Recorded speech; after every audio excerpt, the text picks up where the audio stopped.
ఇప్పుడు ఈ ప్రభుత్వం వచ్చిన తర్వాత 2 లక్షల రుణమాఫీ అని చెప్పిళ్ళు కాలేదన్న 6 గ్యారెంటీల్లో ఇవి కొన్ని చెప్పుకొచ్చిల్లు కదా. సో ఎట్లా ఉంది పరిస్థితి? బాలేదన్న పరిస్థితి. కేసీఆర్ ఉన్నప్పుడు మంచిగా ఉండే.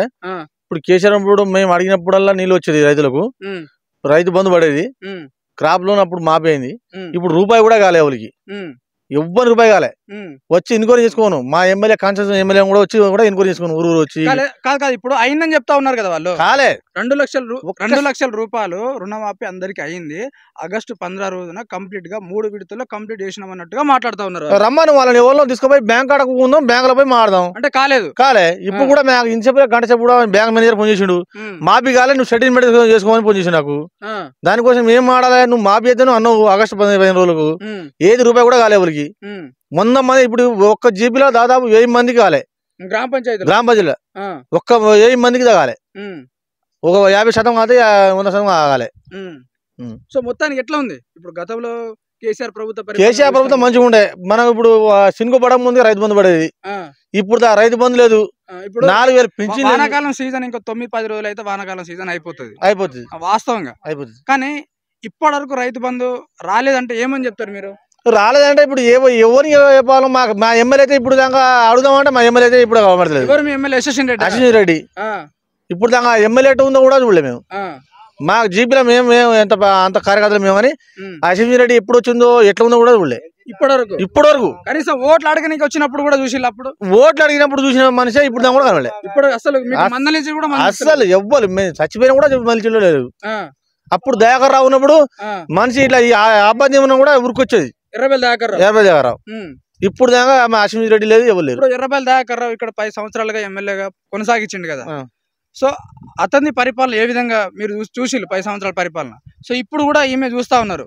సో ఎవరు బెస్ట్ గా చెప్తారు మీరు? ఇప్పుడు మనకు పార్టీ ఇతరంగా కాదు కానీ మనకు వ్యక్తిగతంగా ఇప్పుడు కాంగ్రెస్ ఏంది మనం పెడతలేదు, టీఆర్ఎస్ పెడతలేదు, బీజేపీ పెడతలేదు.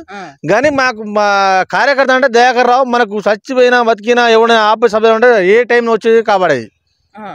కానీ అశ్విన్ రెడ్డి మనం ఫోన్ చేసిన కూడా ఎవరు కూడా సెకండరీ మ్యాటర్, కానీ భుజం నడతాడు, భుజం వచ్చి మనకు సాయం చేస్తాడు. కానీ అశ్విన్ రెడ్డి మనకి ఇప్పుడు దాకా మనకి అశ్విన్ రెడ్డి ఎట్టు కూడా చూడలే. ఇప్పుడు ఎలక్షన్ అయిపోయినా మీ కాలువలు ఎందుకు రావట్లేదు? ఇక రావట్లేదు. ఇప్పుడు వాళ్ళ ఎవరిని అడగాలని కూడా మాట్లాడలేదు. ఎమ్మెల్యే గారే ఎవరిని అడగాలి? మీకు మాకు ఎమ్మెల్యేలు 2 ఉన్నారు. 2 ఎమ్మెల్యేలు, ఝాన్సీ రెడ్డి ఉంది, అశ్విన్ రెడ్డి ఉంది. మరి ఎవరిని అడగాలని అడగలేదు. పెత్తనం మొత్తం ఇద్దరులో ఎవరు నడుస్తా ఉన్నది? ఇప్పుడు ఝాన్సీ రెడ్డి అంటారు, మరి అశ్విన్ రెడ్డి అంటారు. మరి ఎవరిని అడగాలో అర్థం తెలియదు. మీ పాలకుర్తి నియోజకవర్గంలో ఉన్న ప్రజలు ఏం చెప్తా ఉన్నారంటే, వాళ్ళ పిఏతో సహా ఏ జరిగినా కూడా ఎవరిని చెప్పాలో మాకు ఏం అర్థం కాని పరిస్థితి కనిపిస్తా ఉన్నది అనుకుంటా ప్రజలంతా అల్లకొల్లం చేస్తా ఉన్నారు. కానీ 3 పెత్తనం నడుస్తుందంట మొత్తం చెప్తా ఉన్నారు. సో మొత్తం ఎట్లా చూస్తారు దీన్ని? ఇప్పుడు మేమైతే ఇప్పుడు ఒకసారి చూసినాం, మోసమైనాం. వచ్చేసారి మనం గట్టిగా చూస్తాం. ఇక అయిపోయింది కాంగ్రెస్, అయిపోయింది. అంటే ఇప్పుడు మేము లీడర్ కాదు, మేము రైతులం. మా రైతులకే సాయం కానప్పుడు నువ్వు ఉంటేది, నువ్వు ఉండబోయేది. మాకింది ఉంటేది, మా చేసింది ఏంది? నువ్వు మా వాళ్ళ పొలాలన్నీ ఎండిపోయినాయి, ఒక్క కాలం కూడా రాలేకున్నాడు కూడా. ఇప్పుడు మీరు చేస్తలేరు అన్నట్టుగా మీరు మాట్లాడుతా ఉన్నారు యశస్విన్ రెడ్డి పైన. కానీ అమెరికాలో సెటిల్ అయిన మనిషి అక్కడ నుండి మొత్తం ప్రజల కోసమే అన్నట్టుగా అక్కడ ఇడిచిపెట్టి ఇక్కడ వచ్చింది కదా. మరి చూపించావు, మరి ఎడ చేసారో చూపించావు, వచ్చి చూపించావు. మరి ఎక్కడ ఏ గ్రామానికి చేసిందో ఒకసారి చూపించావు, వచ్చి చూడవను. మరి నేను ఆ పొలాన్ని ఊరు చేసినా నేను చూపించాను. మొత్తానికి ఏం కాలే. అదే దయాకర్ రావు చేసిన పనిలే ఉంది ఇక్కడ ఏం పని కాలేదు, ఏం పని కాలే. దయాకర్ రావు ఏం పనులు చేయనట్టుగా వీళ్ళు చెప్తా ఉన్నారు. దయాకర్ రావు చేసిన పని కదా, వచ్చి చూపించాను. మరి నేను చేసిన పని ఏందో చూపించాను. నీకు పొలాన్ని ఎండిపోతుంది, నీళ్ళు నీళ్ళు లేవు. ఈ కాంగ్రెస్ వాళ్ళు ఏం చెప్తా ఉన్నారంటే, ఎర్రబెల్లి దయాకర్ రావు మొత్తం ఇక్కడ హైదరాబాద్ తెలంగాణ రాష్ట్రం ఇడిచిపెట్టి అమెరికా వెళ్ళిపోతాను అంటే ఏమని చెప్తారు? ఒక గాసిప్స్ వస్తా ఉన్నది కదా. దయాకర్ రావు అస్సలు పోడు. మా రైతులకు కుడి భుజంలో ఉంటాడు దయాకర్ రావు. ఏ టైం పోయినా వెళ్ళిపోతాడు అన్నట్టుగా పోడు. ఆయన అసలే పోడు. రైతుల మనిషి, రైతులకు కుడి భుజం ఉంటాడు ఆయన, పోడు. సో మొత్తానికి కాంగ్రెస్ ప్రభుత్వం 9 నెలల్లో ఫెయిల్ అయిపోయింది. మొత్తానికి ఫెయిల్ అయింది అన్న. ఇప్పుడు కళ్యాణ లక్ష్మి రాలే, ఇప్పుడు రైతు బంధు రాలే, నువ్వు 25,000 అయితే రాలే, డబుల్ బెడ్రూమ్ రాలే, నీకు ఏసారే కాలువ కూడా నీళ్ళు కూడా రాలే. మాకు ఏం వచ్చింది? మరి ఏం రాలే. బస్ పథకం ఒకటి ఫ్రీ పెట్టిల్లు కదా. బస్ పథకం రైతులు ఏమైనా పోతారా? రైతులు ఇప్పుడు అది కాదు, అది జాబ్ వరుస వాళ్ళకే మేలైంది. అది ఈ కూలీ వాళ్ళు కూడా రోజు కూలీ పోతే 500 తెచ్చుకుంటారు. బస్సులో పోయి ఏం తెచ్చుకుంటారు? వాళ్ళు ఉన్న డబ్బులు ఖర్చు పెట్టడం తప్ప బస్సు పోయి ఏం చేస్తారు? వాళ్ళు ఏం చేయలేరు. వేస్ట్, అది తీసేయాలి. అది అవసరం లేదు బస్సు, ఫ్రీ బస్సు. మాకు అది బస్సు కూడా లేదు. మాకు బైక్ లో కూడా రేవంత్ రెడ్డి చెప్తా ఉన్నాడు కదా,